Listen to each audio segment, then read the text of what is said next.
Gwapong Pinoy celebrity husbands na may foreign blood. Troy Montero. Kinasal si Troy Montero kay Aubrey Miles noong March 2022 at nagkaroon sila ng 2 anak. Casey Montero. Si Casey Montero na American radio DJ at aktor ay ikinasal kay Stephanie Dodds noong September 2019. Greg Homan. Napangasawa ni Greg ang aktres na si Angelica Panganiban at kakakasal lamang nila muli sa Siargao at mayroon na silang anak na may palayaw na Bean. Trevor Magallanes. Ang sexy comedian si Rufa May Quinto ay ikinasal sa Filipino-American na si Trevor Magallanes noong November 2016. Lloyd Birchmore. Si Banks Garcia ang napangasawa ng Filipino-British na si Lloyd Birchmore. Ben Wintel.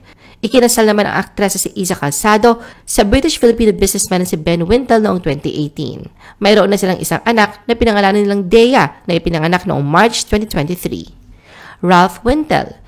Ikinasal si Bianca King sa British-Filipino na si Ralph Wintel. Una silang nagtagpo sa kasal ni Isa Calzado at Ben Wintel. Erwan Yusuf. Ikinasal ang aktres na si Ann Curtis kay Erwan Yusuf na isang Filipino-French at may isa na silang anak si Dalia.